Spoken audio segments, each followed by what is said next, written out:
titres principaux. Le Premier ministre Abiy Ahmed a été chaleureusement accueilli à Dambidolo, qui s'y est rendu pour évaluer les initiatives de développement stratégique.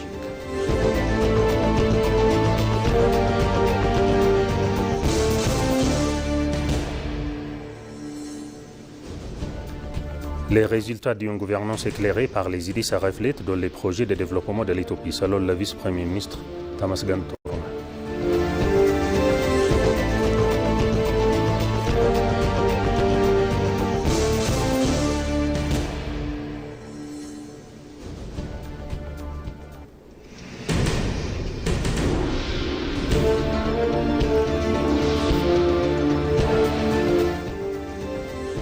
Bienvenue chers téléspectateurs pour le journal d'aujourd'hui présenté par Moubarak Moussa.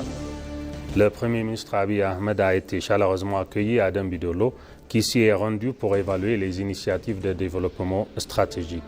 Le Premier ministre Abiy Ahmed s'est rendu sur le terrain pour examiner les initiatives de développement agricole de la région d'Oromia, mettant en lumière l'importance croissante accordée par le gouvernement à la sécurité alimentaire, à la transformation rurale et à une croissance soutenue par les infrastructures. Dans le district de Hawa Galan, dans la zone de Kalamolaga, le Premier ministre a visité l'exploitation bananière prospère développée dans le cadre de l'initiative La richesse du panier, le Matrufat.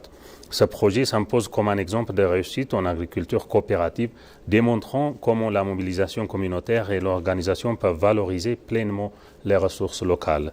Le Premier ministre a également souligné le rôle central des infrastructures routières qui permettent aux agriculteurs d'acheminer plus efficacement leurs produits vers les marchés, intégrant ainsi agriculture et développement logistique dans une stratégie de croissance adaptée aux réalités locales. Lors de sa visite, Abiy a aussi inspecté le projet d'irrigation de Kato conçu pour soutenir les communautés des districts de Sedichanka et Hawa Galan.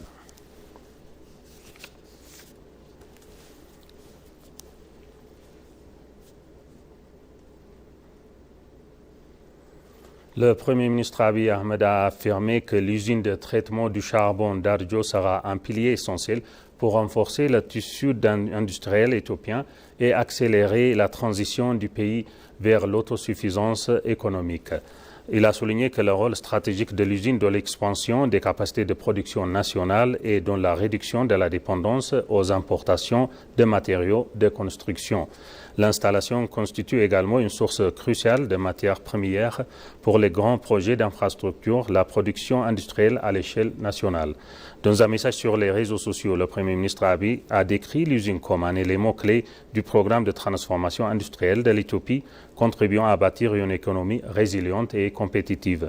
Il a ajouté que l'usine soutient plusieurs secteurs vitaux de l'économie en garantissant un approvisionnement constant en matériaux pour la construction et l'industrie lourde, notamment le ciment et le fer, favorisant ainsi la croissance nationale.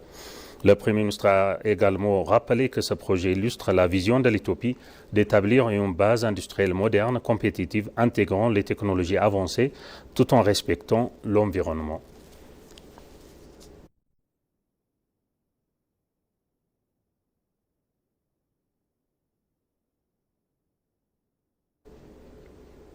Le Premier ministre Abiy Ahmed a salué le projet aurifère de Touloukabi, le représentant comme un exemple emblématique d'investissement responsable dans le secteur des ressources naturelles. Il a insisté sur son potentiel transformateur pour l'économie nationale et bien-être des communautés locales. Situé dans la zone de Ouest Ouallaga-Genji, le projet est réalisé dans le cadre d'un partenariat stratégique entre le gouvernement et des investisseurs privés. Selon le Premier ministre, Touloukabi fixe une nouvelle référence pour l'Éthiopie en matière d'exploitation durable, transparente et inclusive de ses richesses naturelles. Après avoir vu le projet sur place, je suis convaincu qu'avec engagement soutenu, il pourra générer non seulement une croissance économique, mais aussi améliorer les conditions de vie des communautés locales et stimuler le développement régional, a écrit le Premier ministre Abiy Ahmed sur ses réseaux sociaux à l'issue de sa visite. Au-delà de son impact économique direct, ce projet aurifère est également attendu pour catalyser des avancées socio-économiques plus larges dans la région.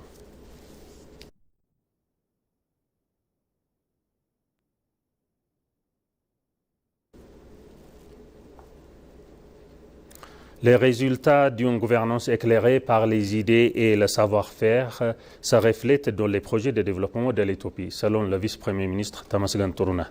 Le vice-premier ministre Tamasgan Touruna a indiqué que les projets accomplis depuis l'entrée en fonction du gouvernement de changement sont le fruit d'une gouvernance éclairée par les idées et le savoir. Lors de son discours d'inauguration de l'usine de charbon d'Ardjo, Tamasgan a rappelé que le principal défi auquel le pays était confronté par le passé était le manque d'idées et de vision. Il a affirmé qu'en comblant ces lacunes et en œuvrant sans relâche à leur mise en œuvre, l'Éthiopie se trouve aujourd'hui dans une phase de croissance et de transformation manifeste. Tamasgan a ajouté que plusieurs dirigeants africains présents au récent sommet de l'Union africaine à Addis Abeba ont salué les profonds changements observés en Éthiopie. Il a appelé l'ensemble de la communauté internationale à coopérer pour consolider la paix et le développement.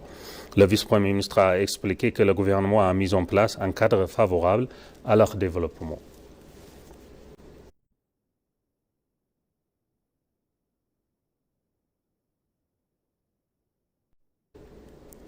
La 6e réunion du groupe de travail conjoint Éthiopie-Union européenne s'est tenue à Addis Abeba.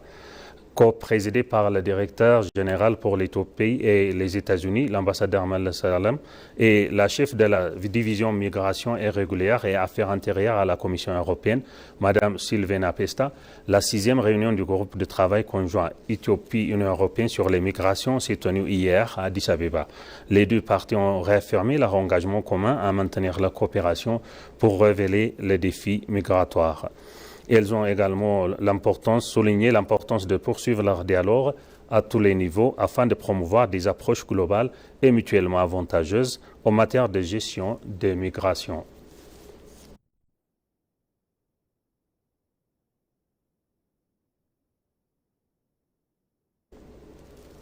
L'Éthiopie et l'Irlande ont signé un protocole d'accord visant à élargir leur coopération bilatérale dans plusieurs secteurs, notamment les affaires et l'investissement.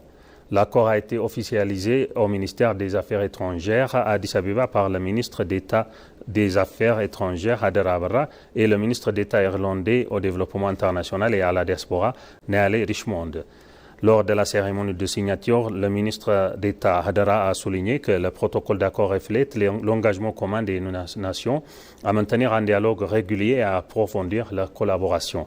Le ministre d'État irlandais Richmond, pour sa part, a exprimé son enthousiasme pour l'occasion, soulignant l'importance de cette relation d'un point de vue humanitaire, économique, politique en matière de développement. Il a indiqué que l'Éthiopie n'est pas seulement leur grande mission diplomatique en Afrique, mais aussi l'une des 5 plus grandes missions au niveau mondial, soulignant l'engagement de son pays à travailler en étroite collaboration avec l'Éthiopie en tant que partenaire.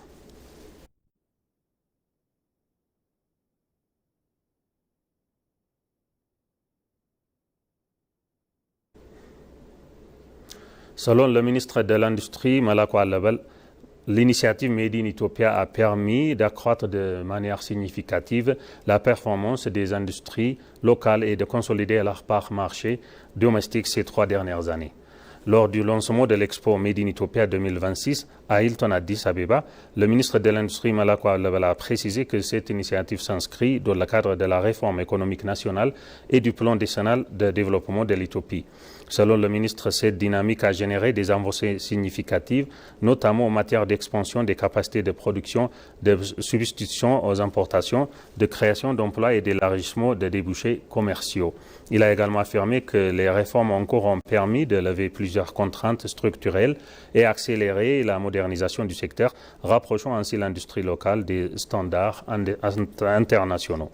Parmi les résultats majeurs figurent l'augmentation d'un taux d'utilisation des capacités de production manufacturière passé de 46% à 60,3%. Malako Alabal a souligné que l'Expo et le Bazar Made in Ethiopia sont désormais devenus des rendez-vous nationaux majeurs. En conclusion, le ministre a appelé à une mobilisation renforcée de l'ensemble des parties prenantes afin de consolider les acquis et d'accélérer davantage l'essor du secteur manufacturier national.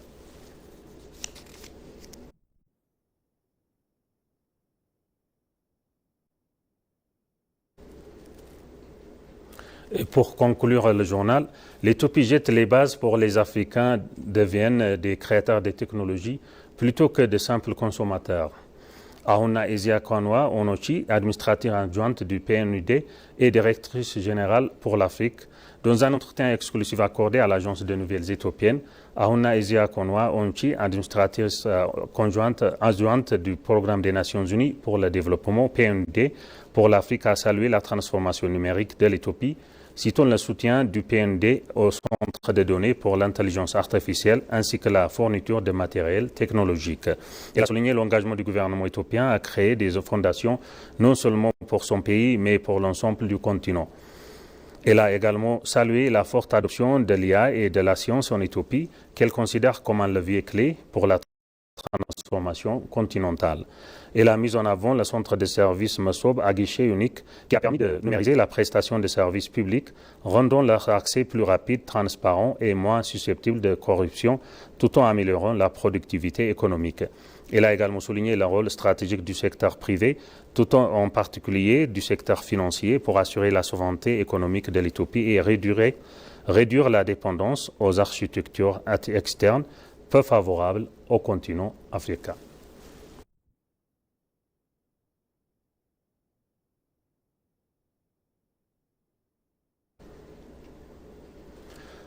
Chers téléspectateurs, maintenant je vous rappelle les titres principaux. Le Premier ministre Abiy a été chaleureusement accueilli à Aden Bidolo qui s'y est rendu pour évaluer les initiatives de développement stratégique.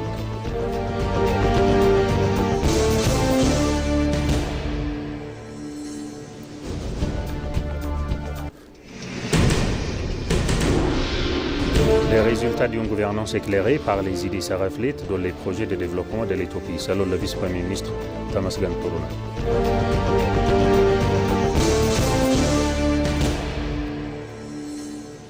Ainsi s'achève notre journal d'aujourd'hui, chers téléspectateurs.